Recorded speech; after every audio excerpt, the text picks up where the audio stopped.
judging from what may trigger him, I mean, you've been working with this character for a little while. What do you think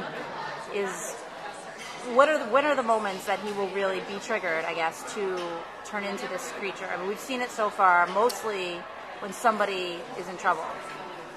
Right, it's a survival thing. Originally, these beasts were made to protect and hunt, but there's a genetic problem, basically. So he doesn't actually know himself, Vincent, what triggers him. Okay. And I think that's an interesting element for the series, that it can be anything.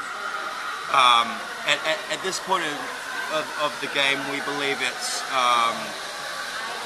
from, anger, an emotional sort of trigger when you get to this tipping point. But I think me as the performer, I think it's much more, and I think it can be much more spontaneous than that.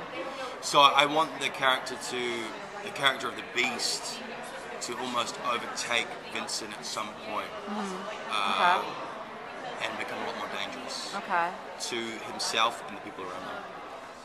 But is there more to the lie that we're going to learn, or do we really get it all?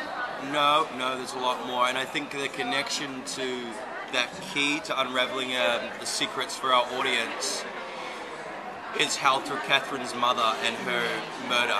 Okay. And that's the biggest secret that Vincent holds from Catherine, and it becomes this kind of push and pull relationship where after a while he just gets so sick of her because she's, all she wants is this information about her mother.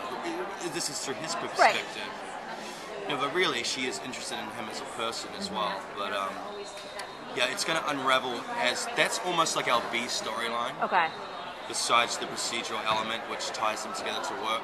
But that's what's going to be the through line through the whole series, I believe. And I mean, you're talking about the procedural element, and you're talking also about learning some of what has already gone on. How much will we see maybe through flashbacks to get the insight versus, we're getting the insight based on what's happening right now?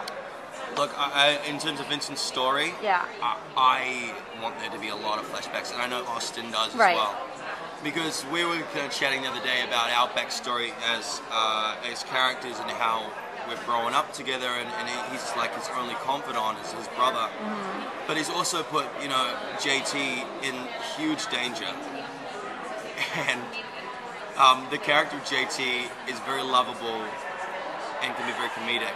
So placing a character like that in a very dangerous situation is going to be interesting. Okay.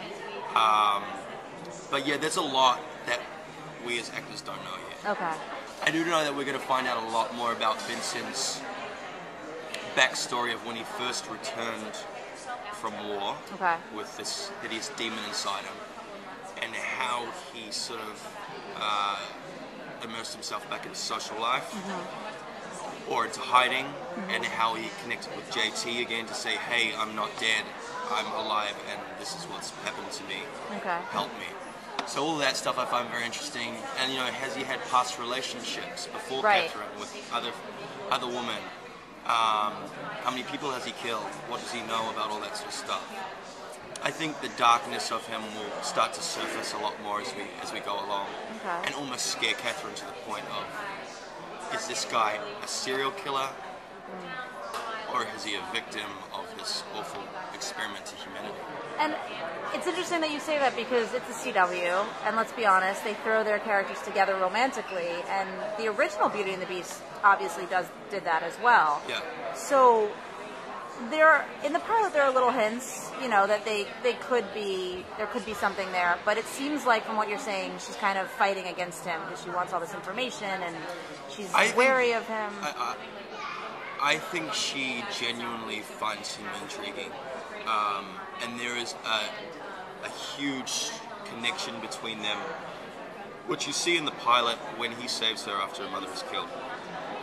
With some people you just have a connection. Who knows what it is? It's like chemistry in the air. So they have that, and he's been following her for years and almost protecting her. But they do have an attraction to one another. They're both alpha characters. She's alpha female, he's alpha male.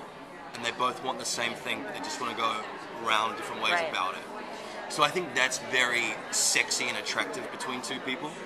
You know, it's that relationship that a lot of us have had where when it's amazing, it's amazing. You're on cloud nine. When you're fighting, you're throwing plates at each other. You know, you really want to stab each other's head open. That kind of kinetic energy between two people is going to be exciting to watch. And I think it's a little bit more elevated than the original Beauty and the Beast. But the romance, the courting from the original Beauty and the Beast is going to be in our show. Because Vincent's hiding, they can't use technology to, you know, no phones, no Twitter, no Facebook, all the stuff that we just take for granted. So they have to do the old sort of Shakespearean way, you know, writing notes and throwing pebbles, you know, very Juliet and Romeo. So that stuff is kind of fun as well, I think, to balance out the craziness